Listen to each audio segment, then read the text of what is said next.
నమస్తే ఫ్రెండ్స్, నేను మీ Shravani. Welcome back to Shravani's kitchen. ఈరోజు మన కిచెన్లో చలికాలం తప్పకుండా తినే స్పెషల్ లడ్డూలను ఈ వీడియోలో మీతో షేర్ చేసుకోబోతున్నానండి. ఈ లడ్డూలను ప్రతి ఒక్కరూ చాలా ఈజీగా, ఎక్కువ కష్టపడకుండా త్వరగా చేసుకోవచ్చు. సాధారణంగా చలికాలం చర్మం పొడిబారడం, డ్రైగా అవడం అవుతుంది. అందుకే మన పెద్దవాళ్ళు ఈ కాలం రాగానే పిండి వంటలు, లడ్డూలు ఎక్కువగా చేసి పెట్టేవాళ్ళు. కానీ ఇప్పటి బిజీ షెడ్యూల్లో వర్కింగ్ ఉమెన్స్కి అన్నీ చేసుకోవడం వీలవ్వట్లేదు.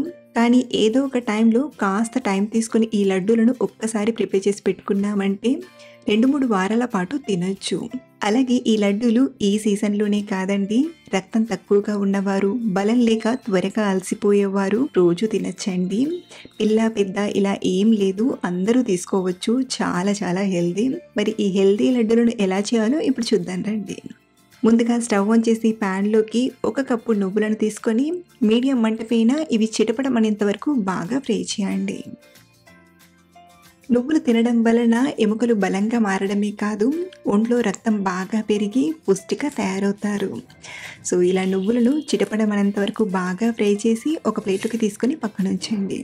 మళ్ళీ ఇదే ప్యాన్లోకి మనం తీసుకున్న కప్పుతోనే మరో కప్పు పల్లీలను కూడా తీసుకొని మంటను మీడియం ఫ్లేమ్లో పెట్టి 5-6 నిమిషాల పాటు ఫ్రై చేయండి.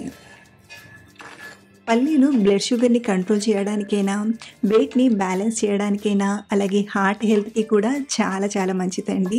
ఇలా నేను చెప్పినవే కాదు, ఇంకా ఎన్నో హెల్త్ బెనిఫిట్స్ ఉన్నాయండి. చూడండి, ఒక 5-6 నిమిషాలు ఫ్రై చేసేసరికి పల్లీలపై ఉన్న పొట్టు అనేది లైట్గా సెపరేట్ అయ్యి చక్కగా ఫ్రై అయ్యాయి కదా. ఇప్పుడు వీటిని కూడా ప్లేట్లోకి తీసుకొని పల్లీలు, నువ్వులు పూర్తిగా చల్లారేంత వరకు పక్కన ఉంచేయండి. చాలామంది పల్లీలపై ఉన్న పొట్టును సెపరేట్ చేయాలంటుంటారు, కానీ పల్లీలపై ఉన్న పొట్టు కూడా మన ఒంటికి చాలా మంచిదండి. అందుకే నేను పల్లీలపై ఉన్న పొట్టును సెపరేట్ చేయకుండా ఇలాగే గ్రైండ్ చేస్తున్నాను. సో ఇవి కంప్లీట్గా చల్లారిపోయాక వీటిని మిక్సీ గిన్నెలోకి తీసుకొని ఒకేసారి గ్రైండ్ చేయకుండా మధ్య మధ్యలో కలుపుతూ గ్రైండ్ చేయండి. మనం ఒకేసారి గ్రైండ్ చేసామంటే కింద పార్ట్ గ్రైండ్ అయిపోయి పైన అలా బరకగా మిగిలిపోతుంది. కాబట్టి మధ్య మధ్యలో కలుపుతూ మెత్తగా గ్రైండ్ చేయండి. అలాగే మంచి ఫ్లేవర్ కోసం ఇందులోనే ఒక 4-5 యాలకులను తీసుకొని మెత్తగా గ్రైండ్ చేయండి. సో ముందుగా వీటిని ఇలా గ్రైండ్ చేసి తీసుకున్నాక ఇందులోకి స్వీట్కి సరిపడా బెల్లం తీసుకుందాం.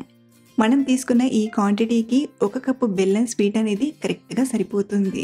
అలాగే ఇక్కడ నేను హెల్దీ వేలో మంచి రుచిగా చేయడానికి బెల్లం వాడుతున్నాను. ఇన్ కేస్ మీరు చక్కెర వాడాలనుకుంటే సేమ్ క్వాంటిటీతో చక్కెరనైనా తీసుకోవచ్చు.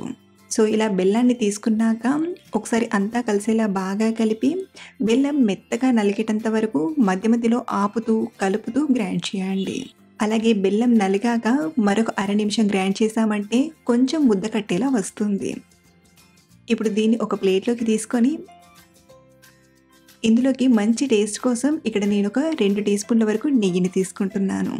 ఇలా కొంచెం నెయ్యి వేయడం వలన రుచి అయినా ఆ ఫ్లేవర్ అయినా చాలా బాగా అనిపిస్తుందండి.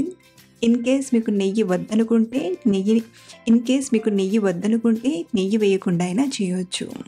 సో నెయ్యిని తీసుకున్నాక అంతా కలిసేలా ఒకసారి బాగా కలిపి చిన్న చిన్న లడ్డూల్లా ఉండల్లా చుట్టి తీసుకోవడమే. ఇలా మన ఇంట్లో వాళ్ళకి హెల్దీగా ఏదైనా చేసి పెట్టాలంటే ఈ లడ్డూలను తప్పకుండా ప్రిఫర్ చేయండి. త్వరగా చేసేయడమే కాదు, ఈ లడ్డూలను తినడం వలన మనకు ఎన్నో పోషకాలు అందుతాయి. పిల్లలైనా పెద్దలైనా హ్యాపీగా తినడమే కాదు, హెల్దీగా పుష్టిగా ఉంటారు. సో ఈరోజు చెప్పుకున్న ఈ హెల్దీ లడ్డూల రెసిపీ మీకు నచ్చితే ఈ వీడియోని లైక్ చేసి మీ ఫ్రెండ్స్ అండ్ ఫ్యామిలీకి షేర్ చేయండి. మరిన్ని సింపుల్ అండ్ టేస్టీ రెసిపీస్ కోసం మన ఛానల్ని ఫాలో అవ్వండి. Thank you for watching.